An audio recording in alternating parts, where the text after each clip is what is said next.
few books have inspired as much curiosity while revealing so little about themselves as the Kybalion. Published in 1908 by authors who chose to remain anonymous behind the name The Three Initiates, the book appeared without fanfare, without institutional support, and without any attempt to reach a mass audience. Yet more than a century later, it continues to attract readers from remarkably different backgrounds. Philosophers, mystics, psychologists, entrepreneurs, spiritual seekers, and students of ancient wisdom have all returned to its pages, convinced that something unusual lies beneath its deceptively simple language. Part of that fascination comes from the book's central claim. The Kybalion suggests that behind the endless complexity of human experience, there exists a set of universal principles that operate with extraordinary consistency. These principles are not presented as religious commandments, nor as scientific laws in the modern sense. Instead, they are described as patterns woven into the fabric of existence itself, patterns that can be observed in nature, in history, in human behavior, and even within the movements of one's own mind. This idea is far older than the book itself. The authors trace these teachings to a legendary figure known as Hermes Trismegistus, a name that has echoed through centuries of philosophy, alchemy, mysticism, and esoteric tradition. Often called the Master of Masters, Hermes was said to possess a wisdom so profound that fragments of it influenced countless schools of thought across the ancient world. Whether he was a historical individual, a symbolic figure, or a combination of many traditions remains a matter of debate. What is beyond dispute, however, is the enduring influence of the teachings associated with his name. According to the Kybalion, most people move through life focused on events while rarely considering the deeper forces that give rise to those events. They notice success and failure, growth and decline, attraction and conflict, beginnings and endings, without asking whether a common structure may exist beneath them all. The book proposes that what often appears to be random may in fact be governed by recognizable principles, and that many of the struggles people experience arise not from a lack of effort, intelligence, or opportunity, but from a failure to understand the patterns already at work. Such a claim naturally invites skepticism. It should. The value of the Kybalion does not lie in accepting its ideas without question. Its value lies in the possibility that it offers a different lens through which reality can be examined. Rather than demanding belief, it encourages observation. Rather than asking the reader to adopt a doctrine, it asks them to look more carefully at the world, at others, and at themselves. For more than 100 years, readers have debated the meaning of its teachings. Some regard them as profound insights into the nature of consciousness. Others see them as philosophical reflections expressed through symbolic language. Still others view them as one of the foundations upon which many modern ideas about mindset, personal transformation, and mental mastery were later built.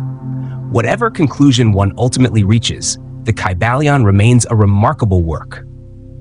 Not because it claims to possess all the answers, but because it raises questions that have followed humanity for centuries. Are there hidden patterns behind the apparent chaos of life? Can the same principles be found operating in both the outer world and the inner world? And if such principles exist, what becomes possible once they are understood? These are the questions that begin our journey. Before exploring the 7 Hermetic principles themselves, we must first travel back to the source of the tradition from which they emerged, to the mysterious figure whose name has become inseparable from Hermetic wisdom, and to the ancient teachings that would eventually find their way into the pages of the Kybalion. Chapter 1. The Secret Teaching of Hermes Trismegistus. Before the Kybalion introduces the 7 Hermetic principles, it asks the reader to look much further back in time, beyond the book itself, and beyond the authors who published it in the early 20th century. The ideas contained within its pages are presented not as new discoveries, but as fragments of a much older tradition, one that has survived through countless generations and has left its mark upon some of the most influential currents of philosophical and esoteric thought in human history. At the center of that tradition stands a figure whose name has inspired fascination for centuries: Hermes Trismegistus. Few names occupy such a unique position in the history of ancient wisdom. long before the rise of modern science, long before psychology emerged as a formal discipline, and long before many of the philosophical systems familiar to us today had taken shape, Hermes was already being described as a teacher of extraordinary knowledge. According to the Hermetic tradition, his wisdom was so profound and so influential that later generations gave him a title unlike any other. They called him Trismegistus, the thrice great. It was not merely a mark of respect. It was a recognition of mastery, a declaration that among the teachers, philosophers, initiates, and sages of the ancient world, Hermes occupied a position of exceptional importance. The Kybalion describes him as the Master of Masters. That title reveals something important about the way the Hermetic tradition viewed knowledge. Most great teachers leave behind students. A few leave behind schools. An even smaller number leave behind traditions that continue for centuries. Hermes, according to those who preserved his teachings, belonged to a rarer category still.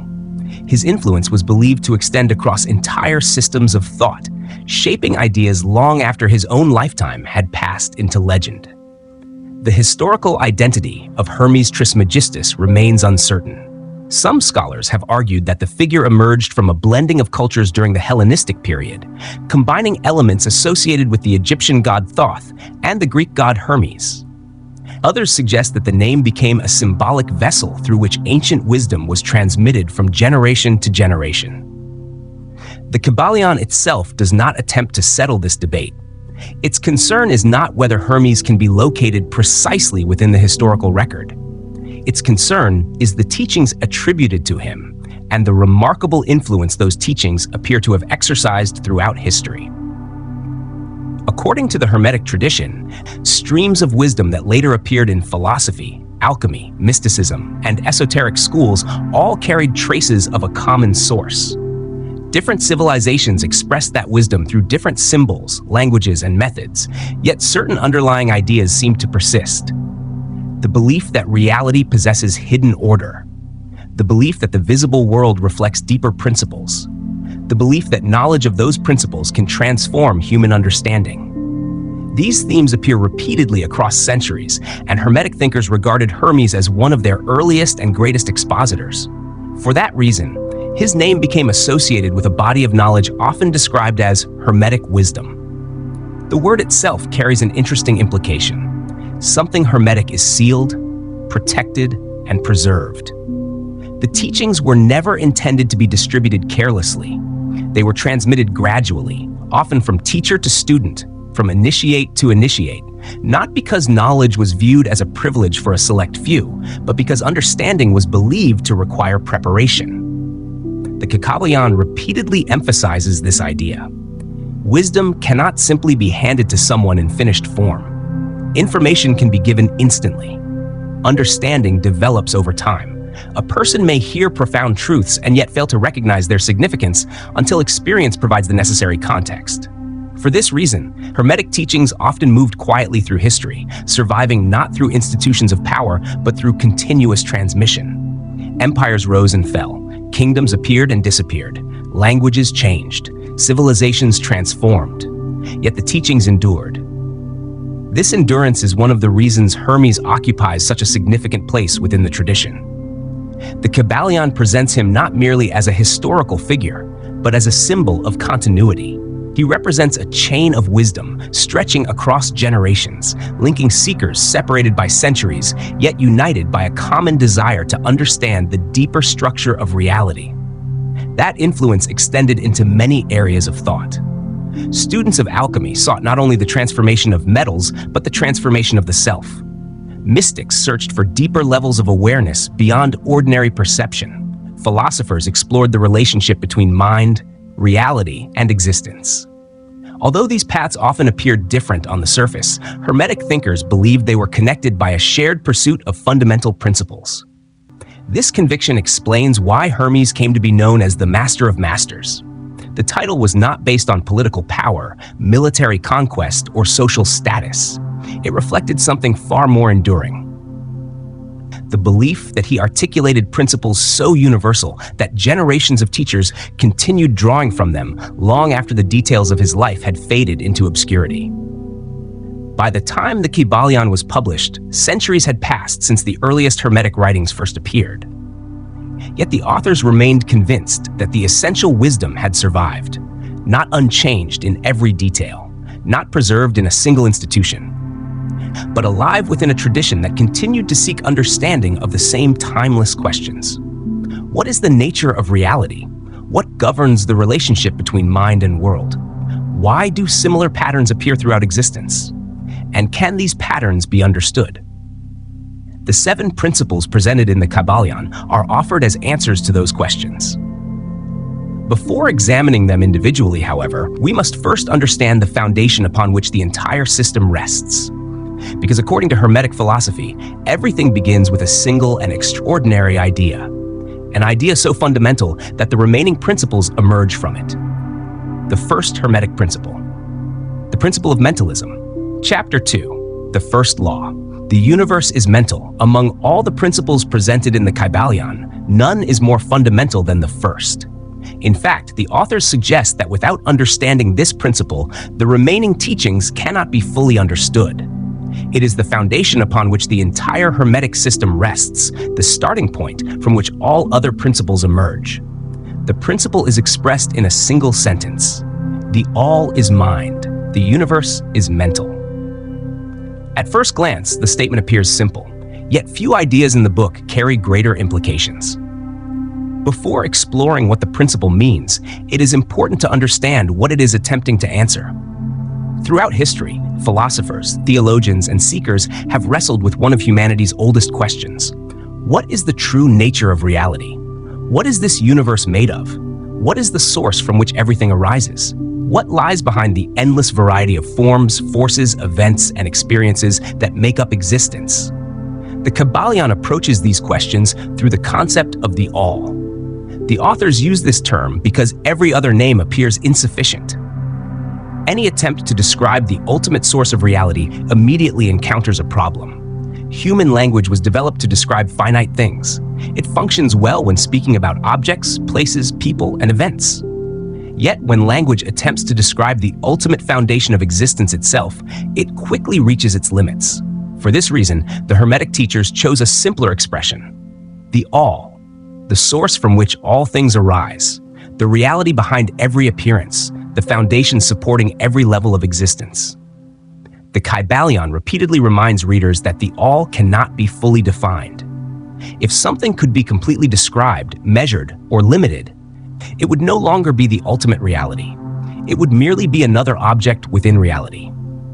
Thus, the authors proceed cautiously. They do not claim to explain the all completely. Instead, they invite the reader to consider certain logical implications. If the all is the source of everything that exists, then nothing can exist outside of it. If nothing exists outside of it, then every force, every form, every law, every star, every living being, and every human thought must somehow arise within its nature. This leads to the principle itself. The all is mind. The universe is mental. The statement does not suggest that the physical world is imaginary in the ordinary sense of the word.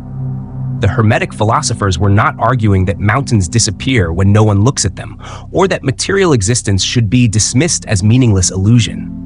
Their claim is more subtle. The universe is real. Our experiences are real.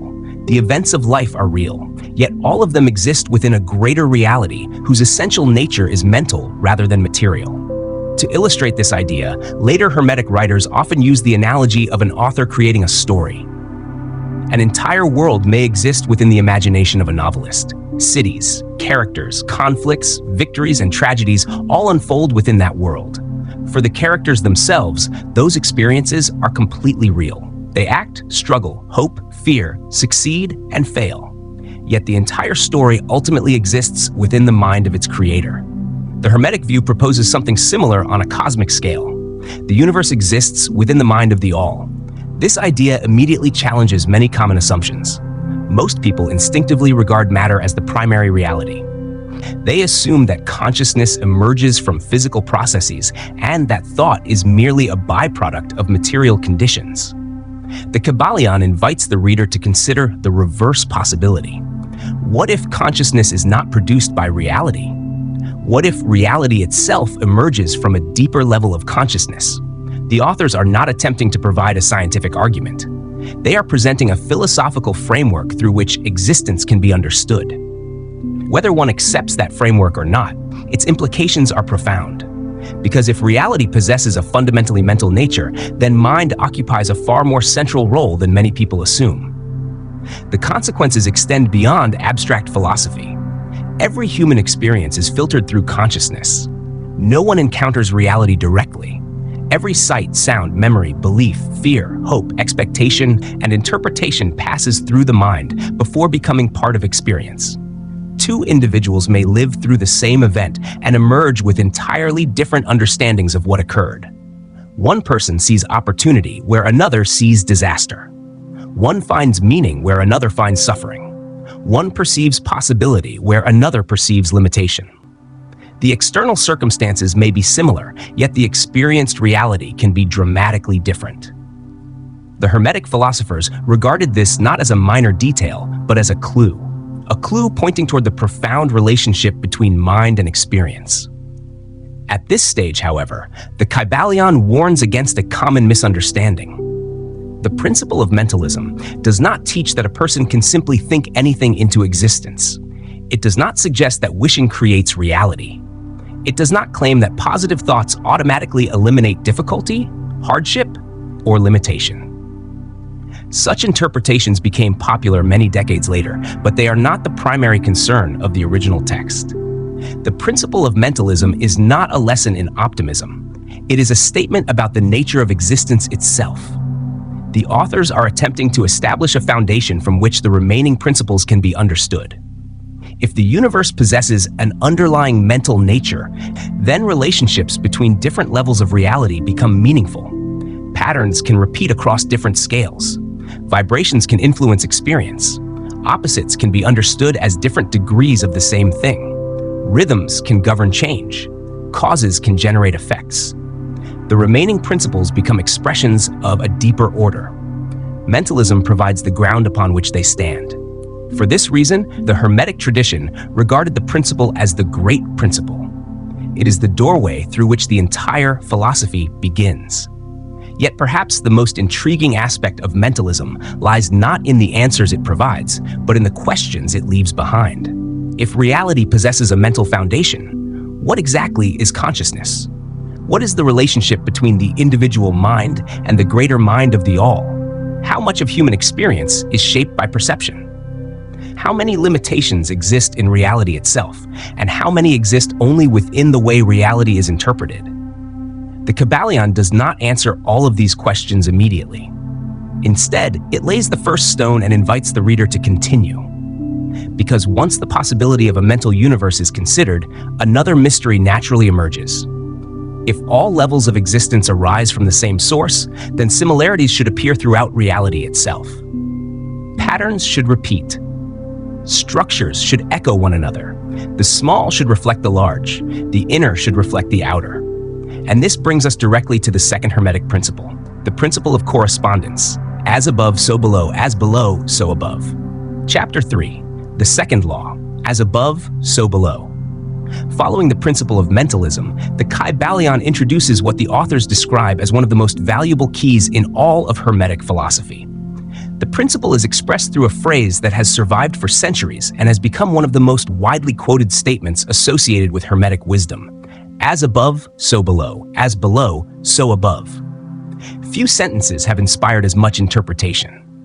Few have been repeated so often, and few have been misunderstood so frequently. To many readers, the phrase appears mysterious. Some interpret it as a poetic expression. Others regard it as a spiritual metaphor. Still others dismiss it as an obscure saying whose meaning has been exaggerated over time. The Kybalion presents it very differently. The authors describe it as a practical principle, a tool for understanding reality itself. To appreciate its significance, it is useful to begin with a simple observation. Human knowledge is limited. No matter how advanced a civilization becomes, there will always be realities that remain beyond direct observation. There will always be dimensions of existence that cannot be fully grasped through ordinary experience. This limitation raises an important question. How can human beings learn about things they cannot directly perceive? The Hermetic answer is surprisingly elegant. By studying the relationships between different levels of existence, by recognizing patterns that repeat, by observing similarities that appear across different scales, by understanding one level deeply enough to gain insight into another. This is the essence of correspondence. According to the Kybalion, reality consists of many planes, many levels, many degrees of manifestation. Although these levels differ in form and complexity, they are not isolated from one another. They arise from the same underlying source and therefore display certain recurring patterns. The small reflects the large reflects the small, the inner reflects the outer reflects the inner, not perfectly, not mechanically, but meaningfully. The principle does not suggest that every level of existence is identical. It suggests that similar structures, relationships, and laws can often be found operating across multiple levels of reality. Consider the natural world. Throughout history, human beings have learned about vast systems by first examining smaller ones. Astronomers study the movement of nearby objects to better understand distant galaxies. Biologists study individual cells to understand living organisms. Physicists examine invisible particles to understand the structure of matter itself. Knowledge advances because patterns discovered in one area often reveal truths about another. The Hermetic philosophers believe this process extends far beyond science. They believe that correspondence exists between the physical world, the mental world, and the spiritual world. Events occurring on one plane may illuminate principles operating on another. This idea became one of the most powerful methods within the Hermetic tradition. When direct knowledge was unavailable, correspondence provided clues. When mysteries appeared beyond reach, analogy provided a bridge. When higher truth seemed inaccessible, reflection offered a path toward understanding. The Kybalion repeatedly emphasizes that this principle helps explain why ancient teachers often spoke in symbols and metaphors. To modern readers, symbolic language may appear vague. To Hermetic thinkers, it served a practical purpose. A symbol allows a truth observed in one domain to illuminate another. A visible pattern becomes a window into an invisible one. A familiar experience becomes a guide to understanding something greater. Among all examples of correspondence, perhaps none is more significant than the relationship between the individual human being and the universe itself. For centuries, philosophers and mystics have described humanity as a microcosm of a larger reality, a small world reflecting a greater world, a miniature expression of universal principles. The Hermetic tradition embraced this idea. The same patterns that govern growth, change, balance, conflict, rhythm, and transformation can be observed both within human experience and within the broader movements of existence. A person experiences cycles. Civilizations experience cycles. A person experiences opposing forces. Nature displays opposing forces. A person experiences causes producing effects. The universe appears governed by causes producing effects. The similarities do not prove that everything is identical. They suggest that common principles may be operating throughout reality. This insight carries profound implications. Because if the same principles appear across multiple levels of existence, then self-knowledge becomes more than a personal pursuit. Understanding the workings of one's own mind may reveal something about the structure of reality itself. Observing patterns within experience may provide clues about patterns operating beyond immediate perception. In this sense, correspondence transforms the individual into a student of both self and universe simultaneously. The inner world becomes a laboratory. The outer world becomes a mirror. Each illuminates the other. The Hermetic philosophers regarded this principle as one of the great shortcuts to wisdom. Without it, knowledge remains fragmented. With it, seemingly unrelated observations begin to connect. The world becomes less like a collection of isolated events and more like a unified system whose parts continually echo one another. Yet correspondence raises another question. If similar patterns appear throughout reality, what is it that allows those patterns to manifest in so many different forms? What creates the movement, variation, and expression visible across every level of existence? The Hermetic answer leads directly to the third principle, a principle that seeks to explain why nothing remains completely still, why change is constant, why energy appears everywhere, and why, beneath the appearance of solid matter, everything is in motion. The principle of vibration. Chapter 4, the third law. Everything vibrates as the principle of correspondence reveals patterns that repeat across different levels of existence. A natural question emerges. What is it that allows those patterns to appear in so many forms? Why does reality seem capable of expressing itself as matter, energy, thought, emotion, life, movement, and change, while still remaining part of a single interconnected whole? The Hermetic answer begins with a principle both simple and profound. Nothing rests, everything moves, everything vibrates. This statement forms the third Hermetic principle, known as the principle of vibration. According to the Kybalion, one of the greatest illusions of ordinary perception is the belief that things are truly still. Human beings look at a mountain and see permanence. They look at a stone and see solidity. They look at the objects surrounding them and assume they exist in a state of rest. Yet the Hermetic philosophers argued that this appearance is deceptive. Beneath the surface of every object, every force, every living being, and every thought lies constant motion. Nothing is completely motionless. Nothing is completely fixed. Nothing exists outside the universal process of movement. The authors regarded this principle as one of the most important confirmations of Hermetic teaching because it demonstrated how apparent differences could emerge from a common source. If all things originate from the all, as mentalism suggests, then the immense variety observed throughout existence must somehow arise from differences in expression rather than differences in ultimate substance. The principle of vibration provides that explanation. According to the Hermetic view, matter, energy, mind, and spirit are not separate creations originating from different sources. Instead, they represent different degrees of manifestation along a vast continuum of vibration. This idea requires careful consideration. The Kybalion is not claiming that physical objects and thoughts are identical in their appearance or function. Clearly, they are not. A stone is not a memory. A thought is not a star. An emotion is not a river. The distinction lies elsewhere. The Hermetic philosophers propose that these differences arise from varying rates, levels, and modes of vibration rather than entirely separate realities. In other words, what appears radically different on the surface may be more closely related at a deeper level than human perception initially assumes. To illustrate this concept, Hermetic thinkers often pointed to familiar examples. Heat and cold appear to be opposites. Yet careful examination reveals that they are not separate forces. They are different degrees of the same phenomenon. Light and darkness appear opposed. Yet darkness is not an independent substance. It represents a lower degree of illumination. The same pattern appears repeatedly throughout experience. Differences that seem absolute often turn out to be differences of degree. The principle of vibration extends this observation to the entire universe. Everything exists upon a spectrum. Everything occupies a position within an endless range of movement and expression. From the densest forms of matter to the highest forms of consciousness, vibration remains the underlying reality. For readers today, this idea may sound surprisingly familiar. Although the Kybalion was published in 1908, during a period when modern physics was still in its infancy, the authors were fascinated by emerging discoveries suggesting that matter was far less solid than it appeared. Scientific understanding has evolved enormously since then, yet the Hermetic intuition remained remarkably consistent.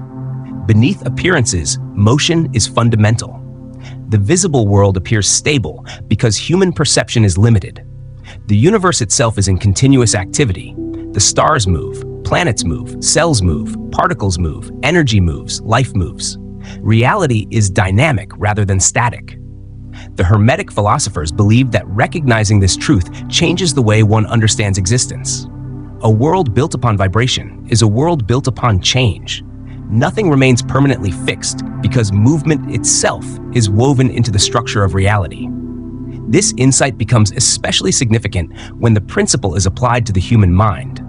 The Kybalion teaches that vibration does not stop at the physical plane.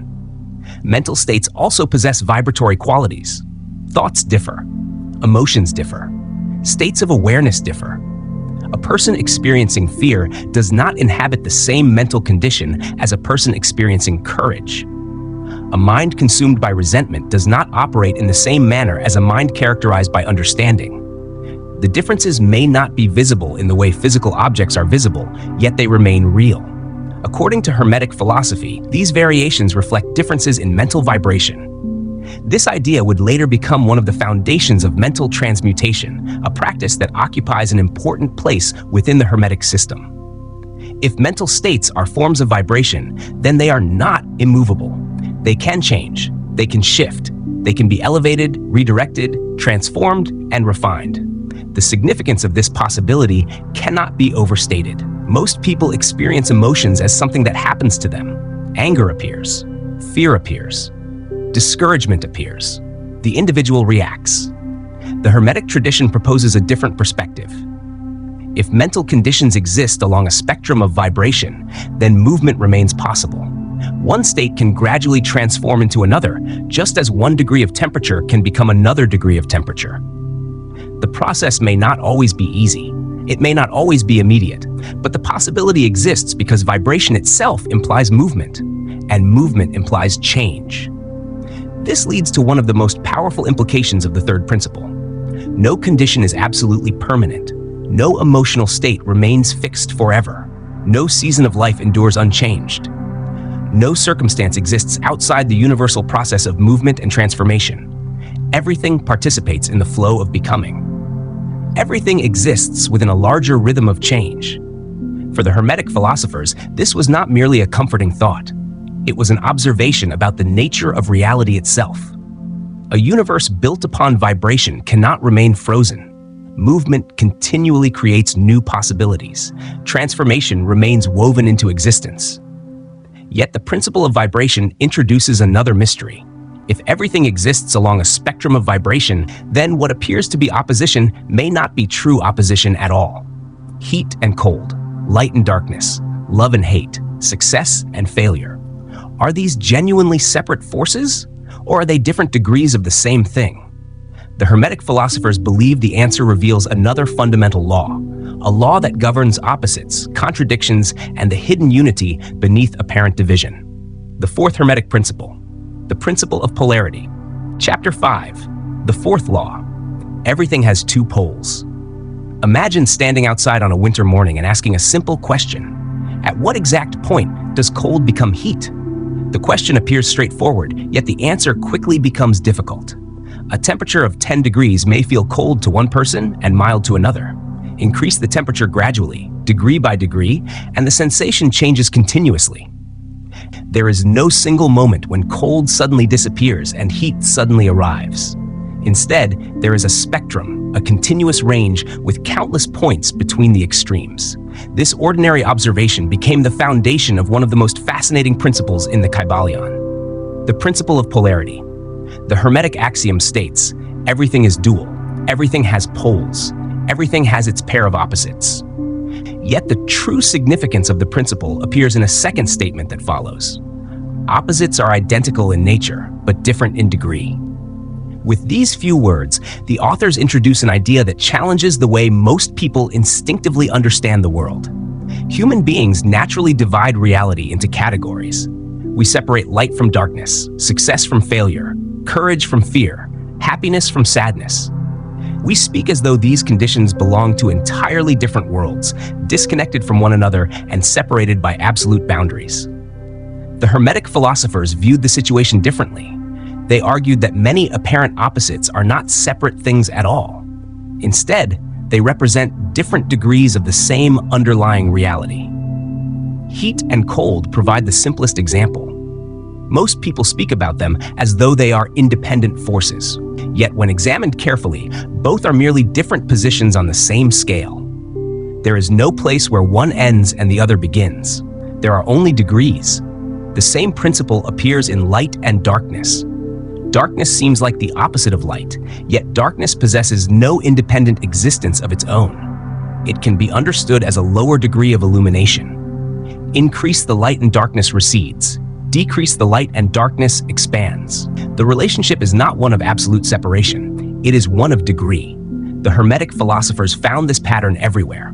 Large and small, fast and slow, hard and soft, high and low.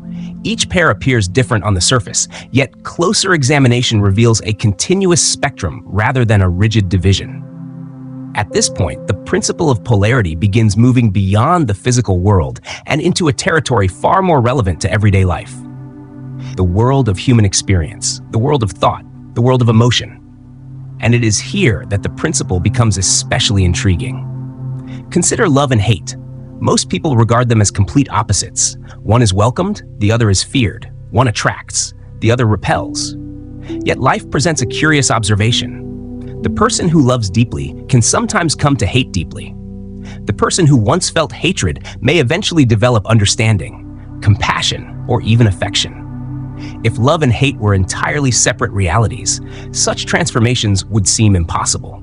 The Hermetic view suggests something else. Love and hate occupy different positions on the same emotional spectrum. They are different degrees of the same fundamental force. The same observation can be made regarding courage and fear, confidence and doubt, optimism and pessimism. The boundary between them is rarely fixed. Human beings move along these spectrums constantly, sometimes without realizing it. A confident person may encounter circumstances that awaken uncertainty. A fearful person may discover strength they never believed they possessed. A discouraged individual may gradually rediscover hope.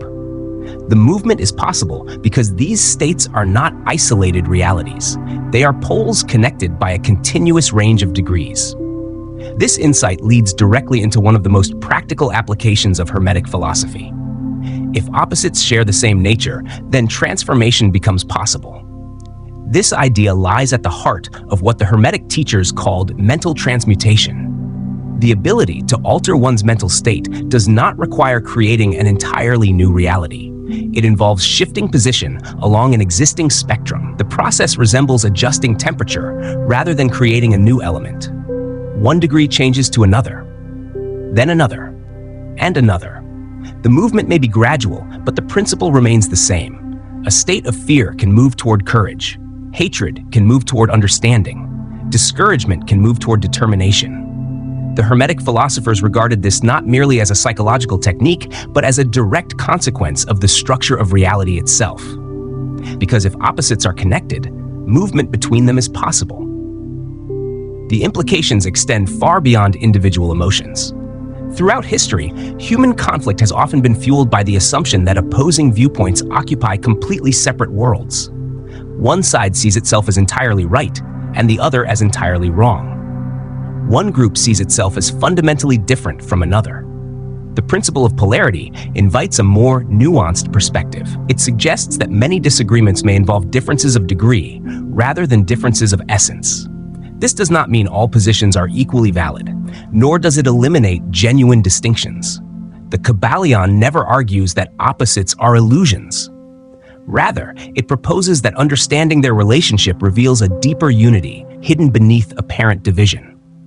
The distinction is subtle but important. The Hermetic philosophers were not attempting to erase differences. They were attempting to explain them. By recognizing that opposites belong to the same continuum, one gains a clearer understanding of how change occurs. The principle also offers insight into one of the most common sources of human suffering. People often assume their present condition is permanent. A person experiencing failure may begin to believe success belongs to another world. Someone trapped in doubt may imagine confidence is reserved for others. A period of darkness may appear endless. Yet the principle of polarity suggests a different possibility. Conditions are rarely as fixed as they appear. Movement remains possible. Transformation remains possible. The opposite pole is connected to the current one by countless intermediate degrees. The path already exists. Whether one chooses to walk it is another matter. For the Hermetic philosophers, this understanding represented a form of freedom. Not freedom from all difficulties, but freedom from the illusion that reality is divided into isolated and unchangeable states. The universe is not composed of disconnected fragments. It is composed of relationships, spectrums, gradations, continuities. The apparent opposites that shape human experience often reveal themselves to be expressions of a deeper unity. Yet another question remains. If every condition possesses two poles, and if movement between those poles is constantly occurring, what governs that movement? Why do emotions rise and fall? Why do fortunes change? Why do civilizations expand and decline? Why does life seem to move in cycles rather than straight lines? The Hermetic philosophers believed the answer lay in another universal principle, a principle operating quietly behind every swing of the pendulum, the principle of rhythm. Chapter 6. The fifth law, the hidden rhythm behind life. After introducing the principle of polarity, the Kybalion presents a question that seems almost unavoidable. If everything possesses two poles, and if movement between those poles is possible, what governs that movement? Why do conditions rarely remain fixed? Why does life appear to unfold through cycles of expansion and contraction, growth and decline, activity and rest? The Hermetic answer is found in the principle of rhythm. The Kybalion summarizes it in a passage that captures the essence of the idea. Everything flows out and in. Everything has its tides. All things rise and fall. The pendulum swing manifests in everything. Unlike some of the earlier principles, rhythm is not difficult to observe. In fact, its presence becomes apparent almost as soon as one begins paying attention to the world. Nature offers countless examples. The seasons move through their familiar sequence year after year, bringing periods of growth followed by periods of decline, only to begin again. The ocean advances toward the shore and retreats from it. Day gradually yields to night, and night eventually gives way to day. Everywhere we look, movement appears to follow recurring patterns rather than endless progression in a single direction. The Hermetic philosophers believe that this tendency extends far beyond the physical world. What appears in nature also appears in human affairs, in societies, in civilizations, and even within the inner life of the individual. History provides a striking illustration. Civilizations rarely emerge at the height of their power. They begin modestly, grow through periods of expansion, accumulate wealth, knowledge, and influence, and eventually reach a peak that may appear permanent to those living within it. Yet history repeatedly demonstrates that permanence is often an illusion. Periods of stability are followed by periods of transformation. Expansion gives way to contraction. Dominance gives way to decline. New forces emerge while old structures gradually lose their vitality. The names and circumstances change, but the pattern itself remains remarkably familiar. The Hermetic philosophers saw this not as a coincidence, but as evidence of a universal law operating across different levels of reality. The same rhythm that can be observed in nature and history also manifests within individual experience. Human life rarely unfolds in a straight line. Periods of confidence are often followed by uncertainty. Times of intense activity are followed by periods of reflection or rest. Ambition may surge forward for a season before giving way to fatigue. Hope may alternate with disappointment. Even the emotional life of an individual seems to move according to rhythms that are difficult to completely escape. Most people experience these fluctuations without recognizing them as part of a larger pattern. When circumstances are favorable, they assume the upward movement will continue indefinitely. When difficulties arise, they often fear that the downward movement will never end. The principle of rhythm suggests that both assumptions fail to recognize the cyclical nature of existence. According to the Kybalion, movement toward one pole inevitably creates movement toward the other. The image used throughout the Hermetic tradition is that of a pendulum. A pendulum cannot swing in one direction forever. Its motion naturally carries it toward an opposite extreme before beginning the return journey. The greater the movement in one direction, the greater the corresponding movement in the other. The significance of this idea becomes clearer when applied to human psychology. A person who has experienced intense enthusiasm often discovers that enthusiasm is eventually followed by a period of reduced energy.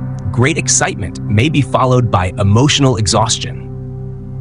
Moments of extraordinary optimism may eventually encounter doubt or hesitation. These shifts do not necessarily indicate personal failure. From the Hermetic perspective, they are expressions of a broader law that governs movement itself. This insight helps explain why so many people become discouraged during difficult periods. They often interpret temporary conditions as permanent realities. A season of struggle is mistaken for a final verdict. A period of uncertainty is treated as proof that certainty will never return. Yet rhythm encourages a different perspective. It reminds us that life is rarely static and that conditions continue to evolve even when change is not immediately visible. The arrival of winter does not eliminate the possibility of spring, A field left barren after harvest is not permanently barren. Beneath the surface, processes are already underway that will eventually produce renewal.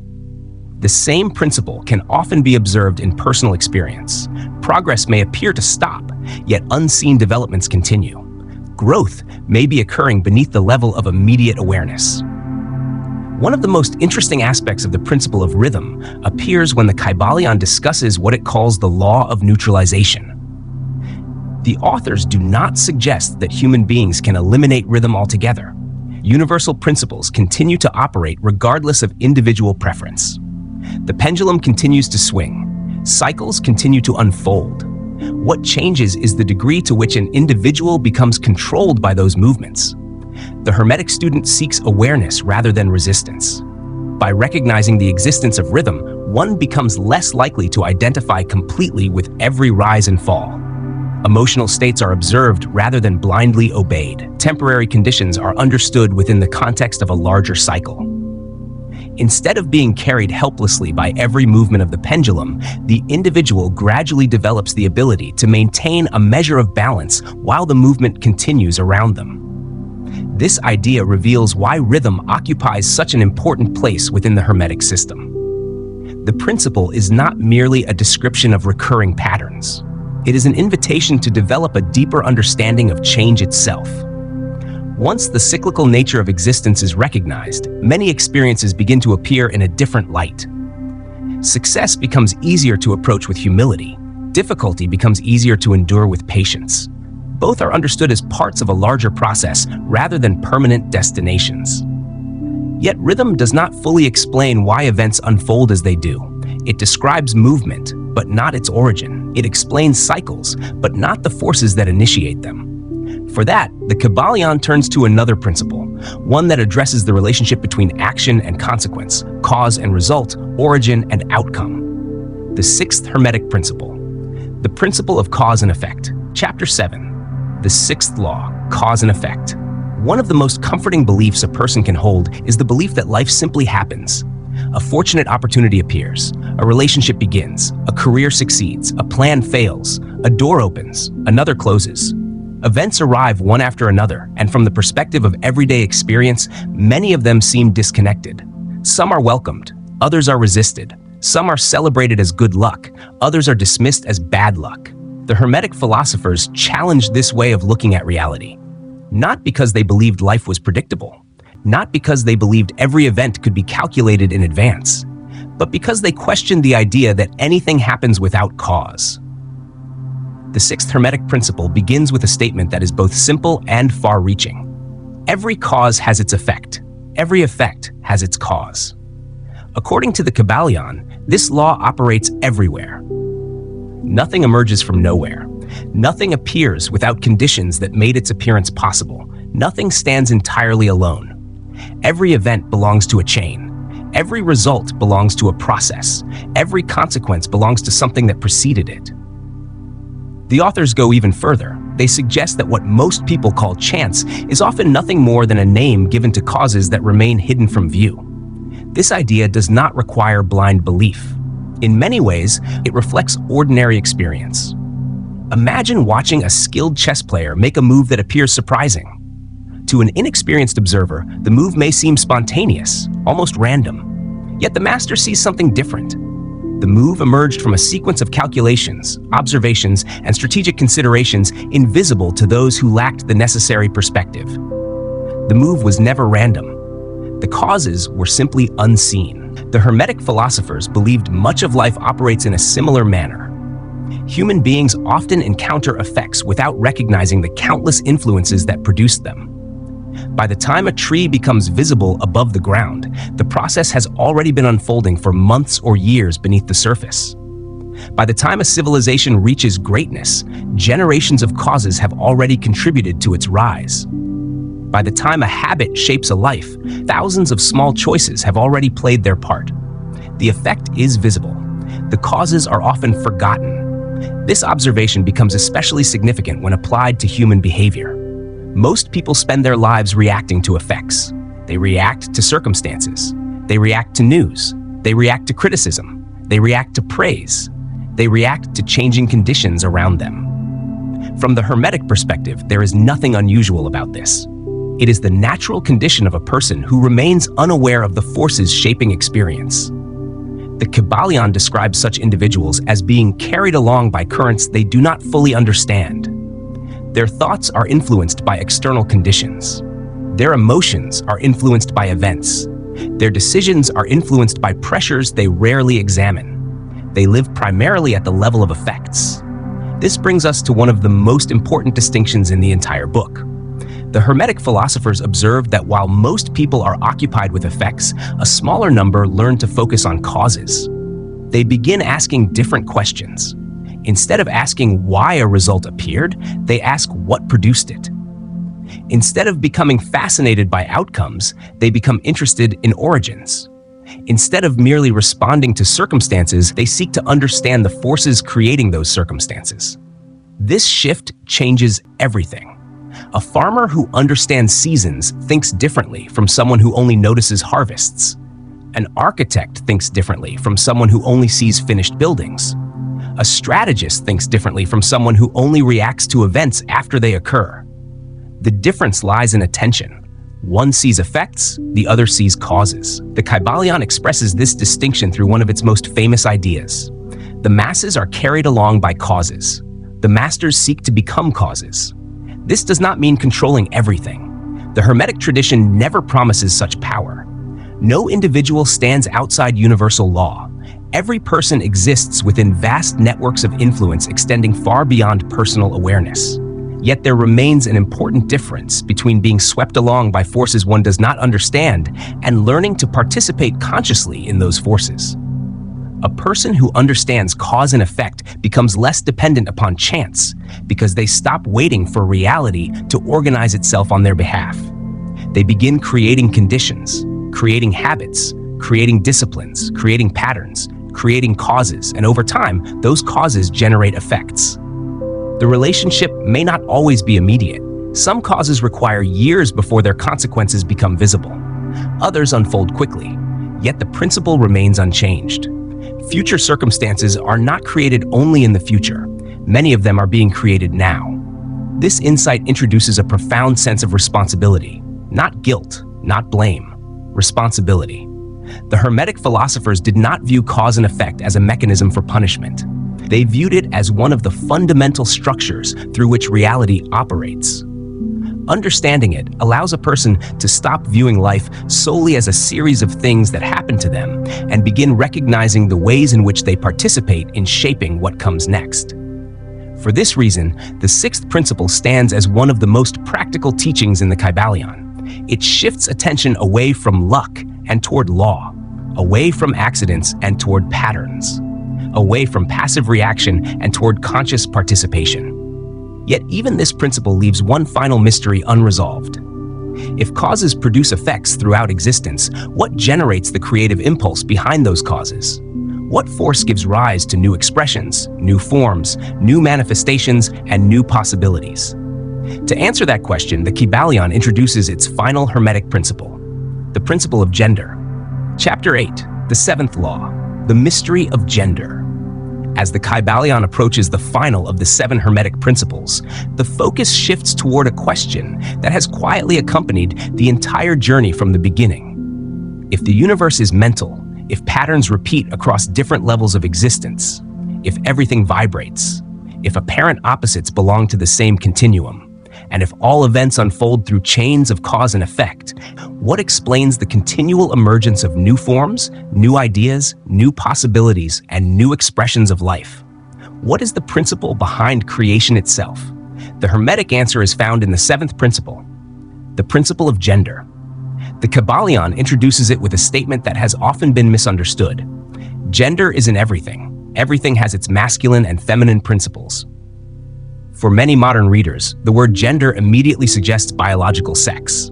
The mind naturally turns toward men and women, masculine and feminine identities, and the physical processes associated with reproduction. Yet the authors are careful to distinguish between biological sex and the broader principle they are attempting to describe. The principle of gender is not presented as a theory about social roles, nor is it limited to the relationship between male and female human beings. Instead, it is described as a universal principle of generation and creation that operates across multiple planes of existence.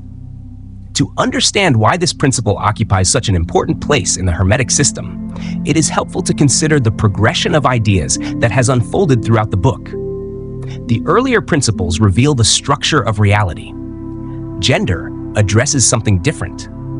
It addresses the process through which new realities emerge. Throughout nature, creation rarely occurs through isolation. Growth arises through interaction. Development requires complementary forces working together. The Hermetic philosophers believed this pattern extends far beyond biological life and reflects a universal law operating throughout existence. For this reason, they used the terms masculine and feminine not primarily as descriptions of people, but as descriptions of functions. The masculine principle is associated with initiation, direction, projection, and activity. The feminine principle is associated with reception, development, nurturing, and manifestation. Neither principle is portrayed as superior to the other. Neither is complete on its own. Each depends upon the other. Creation occurs through their interaction. This idea appears repeatedly throughout the natural world.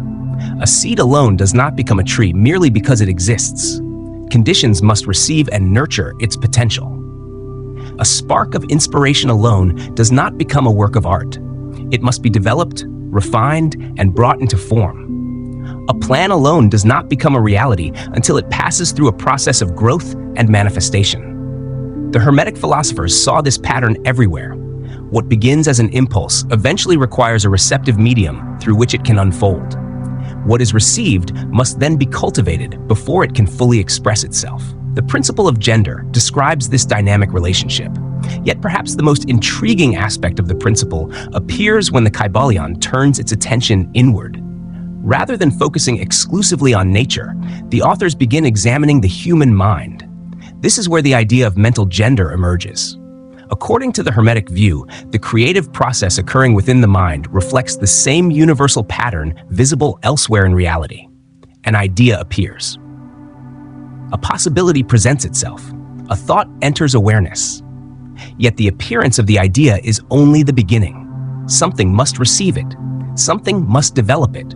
Something must allow it to grow from a vague possibility into a fully formed expression. The Hermetic philosophers describe this process through the interaction of masculine and feminine principles within the mental sphere. The masculine aspect directs, projects, and initiates. The feminine aspect receives, develops, nourishes, and ultimately brings forth manifestation. Together, they make creativity possible. This interpretation helps explain why many of humanity's greatest achievements emerge through prolonged periods of reflection and development, rather than sudden moments of inspiration alone. The initial idea may arrive in an instant. Its realization often requires a much longer process. An invention begins as a possibility before becoming a physical object. A philosophy begins as a thought before becoming a system of ideas. A civilization begins as a vision before becoming a reality. The creative impulse initiates. The receptive principle develops. The result eventually emerges. Seen from this perspective, gender becomes far more than a biological concept. It becomes a principle of manifestation itself. The Hermetic philosophers believed this law operates throughout existence because creation continually requires complementary forces. One initiates movement, the other receives and develops it. One projects potential, the other transforms potential into expression. Neither force alone completes the process. Their interaction generates the outcome. This understanding also helps explain why the principle of gender appears at the end of the 7 Hermetic laws. The earlier principles reveal the architecture of reality. Gender reveals the mechanism through which reality continuously renews itself. It serves as the final piece of the system, bringing movement, polarity, causation, and creation together into a unified framework. The universe described by the Kybalion is not static. It is not a finished structure frozen in time. It is a living process of continual becoming, a reality in which new forms emerge through the interaction of complementary principles operating at every level of existence. For the Hermetic philosophers, this insight carried profound significance. Creation was not viewed as a single event locked in the distant past. Creation was happening constantly. Ideas were being born. Possibilities were becoming realities. Thoughts were becoming actions. Actions were becoming consequences. The process never truly ceased. And because it never ceased, the principles governing it remained relevant to every moment of human experience. With the principle of gender, the 7 Hermetic laws now stand complete. The foundation has been laid. The structure has been revealed. The patterns connecting mind, reality, movement, polarity, rhythm, causation, and creation have been introduced. Yet, the Kybalion was never intended to be merely a collection of philosophical ideas. The true purpose of understanding these principles lies in learning how they may be applied. How can an individual work consciously with these laws rather than merely observing them? How can understanding become transformation? How can knowledge become mastery? To answer those questions, the Kybalion now turns to one of its most practical and powerful teachings, the art of mental transmutation. Chapter 9, the art of mental transmutation. Up to this point, the Kybalion has guided us through a remarkable sequence of ideas. We have explored the nature of reality, the relationship between different planes of existence, the principle of vibration, the unity hidden within apparent opposites, the rhythms that govern movement, the laws of causation, and the creative processes through which new forms emerge. Each principle has revealed another layer of the Hermetic worldview. Yet an important question remains. What is a person supposed to do with this knowledge? The value of understanding universal principles cannot lie solely in intellectual curiosity. A philosophy that explains reality but offers no practical application remains incomplete. The authors of the Kybalion were well aware of this. For them, Hermetic wisdom was never intended to be a collection of abstract theories. It was meant to be lived. This is why the discussion now turns toward one of the most important concepts in the entire book: mental transmutation. If the previous chapters provided the map, mental transmutation concerns the journey itself. The term may sound unfamiliar to modern ears, but its meaning is surprisingly straightforward. To transmute something is to transform it from one state into another. The word itself has deep roots in the traditions of alchemy, where it was often associated with the legendary attempt to transform base metals into gold. For centuries, that image captured the imagination of countless seekers. Yet many Hermetic thinkers regarded the image as symbolic of a deeper process. The most important transformation was never the transformation of metal. It was the transformation of consciousness. The Kybalion adopts this broader understanding. The authors propose that if mental states are real conditions, and if those conditions exist along a spectrum of vibration, then they are capable of change. Just as heat may become cold through gradual movement along a scale, and just as one pole can transition toward another, so too can states of mind be transformed. This idea stands at the center of Hermetic practice.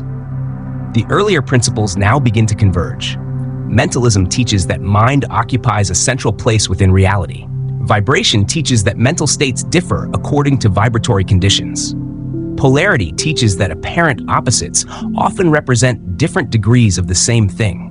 Rhythm reveals the movement occurring between those degrees. Cause and effect demonstrates that mental conditions contribute to future experiences.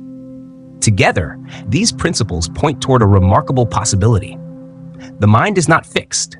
The mind can change. More importantly, the mind can participate consciously in its own change. This idea may appear obvious today, yet it carries profound implications. Many people move through life believing that their inner states simply happen to them. Anger appears, and they become angry. Fear appears, and they become fearful. Discouragement appears, and they become discouraged. The emotional experience feels immediate and overwhelming, leaving little room for reflection. The Hermetic philosophers challenged this assumption. They did not deny the reality of emotions. They did not suggest suppressing them, ignoring them, or pretending they do not exist. Instead, they encouraged a different perspective. An emotional state is still a state. A condition is still a condition. And anything that exists as a condition may potentially be altered. The significance of this insight becomes clearer when viewed through the principle of polarity. Consider fear and courage. Most people experience them as opposites. Yet according to Hermetic philosophy, they are not entirely separate realities. They represent different positions along the same continuum. One can gradually move toward the other because both belong to the same underlying spectrum. The same can be said of confidence and doubt, hope and despair, resentment and understanding. The possibility of transformation exists because the apparent opposites share a common nature. Mental transmutation is the art of facilitating that movement. It is not the denial of one condition. It is the gradual cultivation of another. The distinction matters. A person cannot simply command fear to disappear. Fear possesses its own momentum, its own causes, and its own rhythms. Yet by deliberately directing attention, thought, and understanding, it becomes possible to shift the balance. The movement may begin subtly, but over time, a different mental condition can emerge. The Hermetic philosophers viewed this process as one of the highest expressions of self-mastery. Not because it grants power over others, not because it promises extraordinary abilities, but because it addresses the one domain that remains closest to every human being, their own consciousness. For this reason, the Kybalion repeatedly distinguishes between being governed by mental states and learning to govern them. The difference may appear small. In practice, it changes everything. A person governed by mental states becomes reactive. External circumstances dictate internal experience. Praise produces confidence. Criticism produces insecurity. Success produces enthusiasm. Failure produces despair. The individual is carried from one condition to another, often without understanding the forces involved. The person practicing mental transmutation seeks a different relationship with experience. Rather than immediately identifying with every passing thought or emotion, they learn to observe. This shift may be one of the most subtle teachings in the entire Hermetic tradition. Observation creates distance. Distance creates perspective. Perspective creates choice. The moment a person becomes capable of observing a mental state, they are no longer completely absorbed by it. They begin to recognize an important distinction. The thought is present. The emotion is present. The reaction is present. Yet none of these necessarily defines the entirety of who they are. A deeper awareness remains capable of witnessing them. Although the Kybalion does not use modern psychological language, many of its observations point toward this capacity for conscious observation. The Hermetic student learns to recognize mental activity without becoming entirely identified with it. In doing so, they acquire the possibility of directing mental energy rather than merely receiving its effects. This is why mental transmutation occupies such an important place within the book. Without it, the 7 principles remain largely theoretical. With it, they become practical. Mentalism reveals the importance of mind. Vibration reveals the possibility of change. Polarity reveals the direction of change. Rhythm reveals the movements involved. Cause and effect reveals the consequences. Mental transmutation brings those insights into lived experience. The goal is not perfection. The goal is not permanent happiness. The goal is not immunity from difficulty. The Hermetic philosophers never promised such things. Their aim was something more realistic and perhaps more valuable. They sought freedom from unconscious servitude to mental conditions. They sought the capacity to respond rather than merely react. They sought a form of mastery rooted not in controlling the world, but in understanding oneself. Viewed from this perspective, mental transmutation represents the practical heart of the Kybalion. It transforms Hermetic philosophy from a description of reality into a discipline of conscious participation within reality. Yet the deeper one explores these ideas, the more a fascinating paradox begins to emerge. If the universe exists within mind, as mentalism suggests, and if individual minds possess the capacity to participate in transformation, what exactly is the relationship between personal consciousness and the greater reality from which it arises? How can reality be both mental and yet appear so solid, so structured, and so independent? The Hermetic philosophers devoted considerable attention to this question. Their answer leads us into one of the most profound and intellectually challenging sections of the entire book: the Great Paradox of Reality. Chapter 10. The Great Paradox of Reality. As we arrive at this point in the Kybalion, a question that has been quietly waiting in the background can no longer be avoided. Throughout the book, the Hermetic teachings have repeatedly pointed toward a startling proposition. The first principle declared that the all is mind and that the universe is mental in nature. The remaining principles unfolded from that foundation, describing a reality governed by correspondence, vibration, polarity, rhythm, causation, and gender. Together they form a coherent vision of existence, one in which all things arise within a greater unity. Yet for many readers, a difficulty remains. If the universe is mental, why does it appear so solid? Why does the world feel so real? Why do physical laws operate with such consistency? Why do suffering, joy, loss, achievement, and struggle possess such undeniable force in human experience? The question is not merely philosophical. It strikes at the heart of everything the Kybalion has attempted to teach.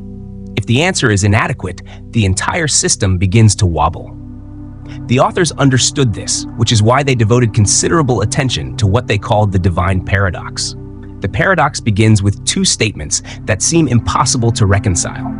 From the highest perspective, only the all possesses ultimate reality. Everything else exists within it and derives its existence from it. Yet, from the human perspective, the universe remains entirely real. Both statements are true, and it is precisely their coexistence that creates the paradox. Many philosophical traditions throughout history have struggled with similar questions. Some have emphasized the absolute at the expense of the relative, teaching that the world is merely illusion and therefore unworthy of serious attention. Others have emphasized the relative while dismissing any deeper reality beyond material existence. The Hermetic philosophers regarded both positions as incomplete. To deny the world entirely is to deny the reality of human experience. To deny the deeper foundation of reality is to ignore the source from which experience arises. The divine paradox seeks a path between these extremes. The Kybalion proposes that reality can be understood on different levels simultaneously. From the standpoint of the all, the universe is a mental creation. It exists within a greater reality and depends upon that reality for its existence. From the standpoint of human beings living within the universe, however, life remains real in every practical sense. Pain hurts, loss wounds, love inspires, fear constrains, actions produce consequences, choices matter. The laws governing existence continue to operate. The fact that reality may possess a deeper foundation does not erase the significance of lived experience. This distinction is essential because it prevents a misunderstanding that has appeared repeatedly throughout the history of spiritual thought. Whenever people encounter teachings about the mental nature of reality, some become tempted to dismiss the world altogether. If everything is mental, they reason, then nothing really matters. If existence resembles a dream, then why take anything seriously? The Hermetic philosophers strongly rejected this conclusion. A dream experienced during sleep may cease upon awakening, yet while the dream is unfolding, the experiences within it remain real to the dreamer. Emotions arise, decisions are made, events occur, the experience possesses its own internal reality. The analogy is imperfect, yet it points toward the insight the Kybalion seeks to communicate. The relative world is not meaningless simply because it depends upon a deeper reality. Dependence does not imply insignificance. A story depends upon the mind of its author, yet the story still possesses structure, meaning, and consequence within its own context. The characters within it experience triumph and tragedy, growth and decline, joy and suffering. Their reality exists within a larger reality, but it remains real nonetheless. The Hermetic philosophers viewed the universe in a similar manner. The relative and the absolute do not cancel one another. They coexist. Understanding this coexistence changes the way one approaches life. A person who becomes obsessed with the relative may lose sight of larger truths. Every setback becomes catastrophic. Every success becomes an object of attachment. The changing conditions of life appear absolute because no broader perspective exists to place them in context. At the opposite extreme, a person who becomes obsessed with the absolute may lose touch with the responsibilities and realities of ordinary existence. Philosophical abstractions begin replacing lived experience. Wisdom becomes detached from life itself. The Hermetic path avoids both errors. The wise individual recognizes the reality of the world while simultaneously recognizing that the world is not the ultimate reality. They participate fully in life without becoming entirely consumed by it. They act within the relative while remembering the existence of the absolute. This balance appears repeatedly throughout the Kybalion. The book never encourages withdrawal from existence. It never advocates indifference toward human experience. Nor does it suggest abandoning responsibility in favor of metaphysical speculation. Instead, it encourages understanding. To understand that every experience occurs within a larger framework. To understand that changing circumstances do not exhaust the nature of reality. To understand that beneath the endless movement of events, there exists a deeper foundation that remains unchanged. In many ways, this insight represents the culmination of the 7 principles. Mentalism revealed the nature of the all. Correspondence revealed patterns linking different levels of reality. Vibration revealed perpetual motion. Polarity revealed the unity hidden within opposites. Rhythm revealed cyclical movement. Cause and effect revealed lawful relationships. Gender revealed the creative processes through which new forms emerge. The divine paradox now places all of these principles within a larger context. The universe is real. The universe is mental. The universe is governed by law. The universe exists within the all. None of these statements excludes the others. Together, they form a more complete picture than any single statement could provide on its own. Perhaps this is why the Kybalion repeatedly emphasizes balance. Human beings naturally gravitate toward extremes. The mind prefers certainty. It prefers simple answers. It seeks clear divisions between true and false, real and unreal, spirit and matter. The Hermetic philosophers saw reality as more subtle than that. The deepest truths often appear paradoxical because they unite perspectives that seem contradictory from a limited point of view. What appears opposed on one level may reveal itself as complementary on another. What appears divided may ultimately belong to a larger whole. The divine paradox invites the reader to hold both perspectives simultaneously. To live within the world while understanding that the world is not all that exists. To respect the laws governing relative existence while recognizing the deeper reality from which those laws emerge. To engage fully with life without becoming imprisoned by appearances.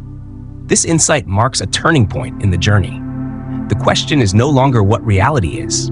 The question becomes how one should live within such a reality. If the universe possesses a mental foundation, if human consciousness participates within that greater reality, and if the 7 principles truly describe the structure of existence, then what becomes possible for an individual who understands them? The Kybalion addresses that question in its next stage, not through abstract philosophy, but through practical transformation. Not through speculation, but through conscious participation.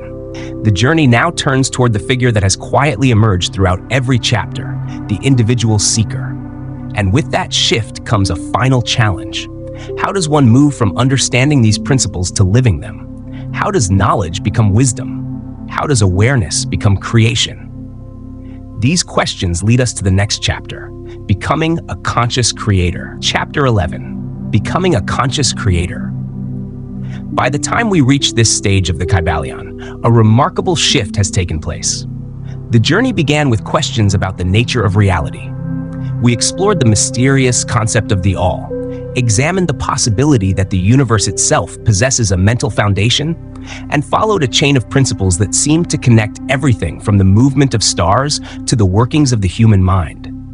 Along the way, we encountered vibration, polarity, rhythm, causation, and the creative processes represented through the principle of gender. Yet after traveling through such vast territory, the book arrives at an unexpected destination. It returns to the individual, not to explain the universe, but to ask what the individual will do with what has been learned. This is where many readers misunderstand the Kybalion. They assume the purpose of the 7 principles is to gain power over external reality. They search for techniques that will allow them to control circumstances, manipulate outcomes, or bend life according to personal desire. The more mystical aspects of Hermetic philosophy often encourage such interpretations. Yet a careful reading reveals a different emphasis. The true challenge presented by the Kybalion is not mastery of the world. It is mastery of oneself. The distinction may seem small. In practice, it changes everything. The world contains countless forces beyond individual control.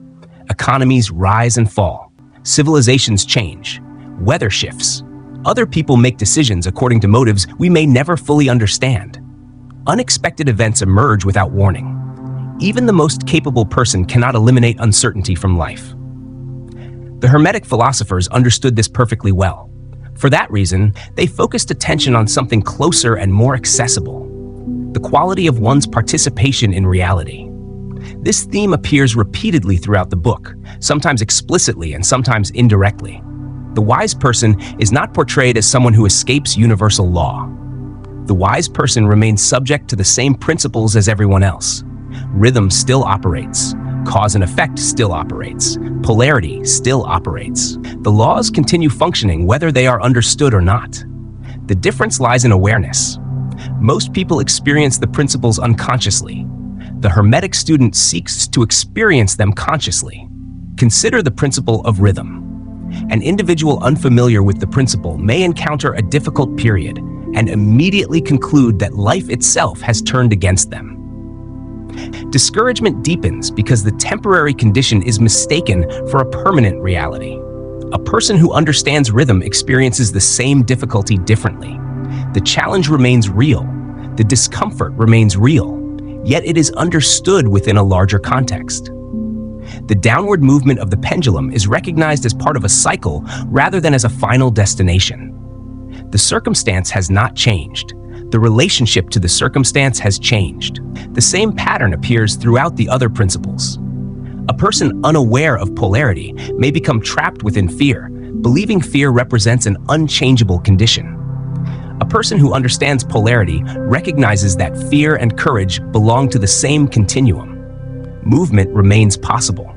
A person unaware of cause and effect becomes preoccupied with outcomes. A person who understands cause and effect gradually learns to pay attention to origins. A person unaware of mentalism may overlook the role consciousness plays in shaping experience. A person who understands mentalism becomes increasingly attentive to the quality of thought, perception, and awareness.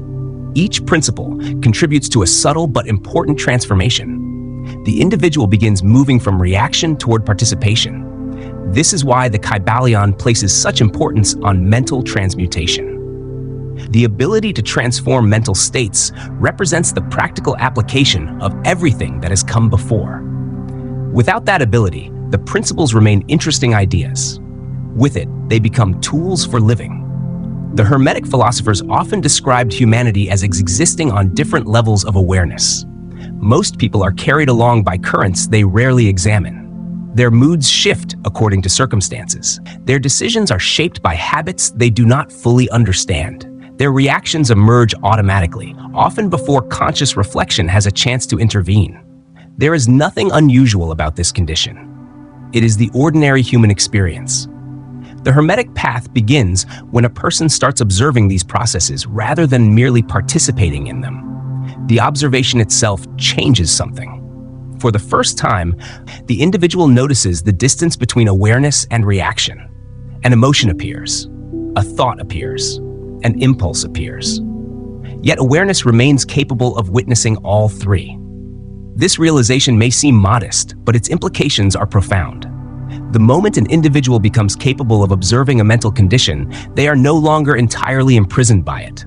Choice enters the picture. Freedom enters the picture. Responsibility enters the picture. The Hermetic philosophers regarded this development as one of the defining characteristics of wisdom. Not because it grants extraordinary power, not because it eliminates suffering, but because it allows a person to participate consciously in processes that would otherwise remain unconscious. This idea also helps explain one of the most frequently misunderstood statements in the Kybalion. The authors often distinguish between the wise and the unwise. Modern readers sometimes interpret this as a division between superior and inferior people. That interpretation misses the point. The distinction concerns awareness rather than status. The unwise are not foolish because they lack intelligence. They are unconscious of the principles influencing their lives. The wise are not wise because they possess secret information. They have learned to recognize the laws operating within experience. They see patterns where others see randomness. They see causes where others see only effects. They see possibilities for transformation where others see permanent conditions. The difference is not knowledge alone. The difference is the application of knowledge. This is why the final lessons of the Kybalion consistently return to practice rather than theory. Understanding the principles is valuable. Living them is transformative. A person may study the principle of cause and effect for years, yet continue blaming circumstances for every difficulty. Another may understand the principle deeply enough to begin taking responsibility for the causes they create each day.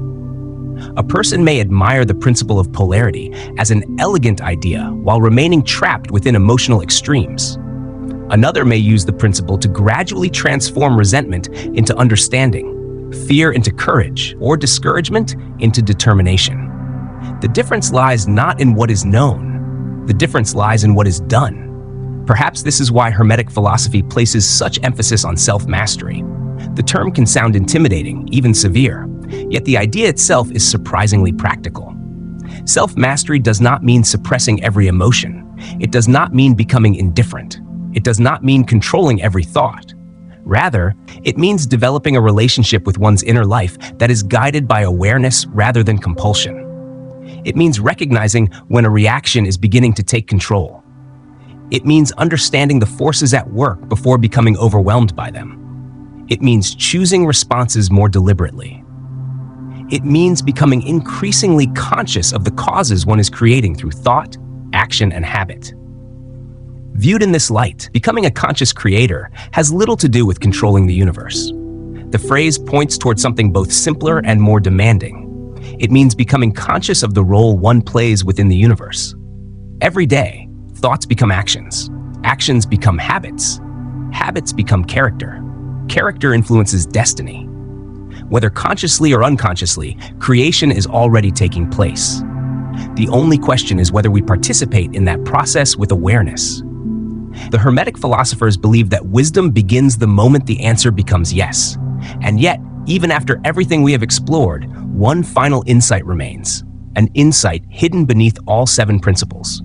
An insight suggesting that mentalism, correspondence, vibration, polarity, rhythm, cause and effect, and gender are not separate laws competing with one another, but different expressions of a deeper unity. To understand that unity is to discover what the Kybalion ultimately describes as the master key, the key hidden within all 7 laws, the key that brings the entire system together, and it is to that final insight that we now turn. After everything we have explored, one final realization remains. The 7 Hermetic principles were never meant to be understood as 7 separate laws. Mentalism flows into correspondence. Correspondence reveals vibration. Vibration gives rise to polarity. Polarity creates rhythm. Rhythm unfolds through cause and effect. Cause and effect expresses itself through gender. Together they form a single vision of reality. 7 principles, 1 universe, 7 perspectives, 1 truth. This is the master key hidden throughout the Kybalion. Not a secret formula, not a hidden power, but a new way of seeing. A way of recognizing that beneath the countless forms, events, and experiences of life, there exists an underlying order connecting them all. Whether one accepts the Hermetic teachings literally, symbolically, or philosophically, their invitation remains the same. Observe more carefully, think more deeply, become more conscious, and perhaps, through that awareness, come to understand both yourself and the world a little more clearly. Thank you for joining us on this journey through the Kybalion. If you enjoyed this audiobook, please consider liking the video, subscribing to Book Sounds Better You, and turning on notifications so you won't miss future explorations into timeless wisdom, philosophy, and ancient knowledge. And if there is a book you would like us to explore next, let us know in the comments. Until next time, keep learning, keep questioning, and keep seeking understanding. Thank you for listening.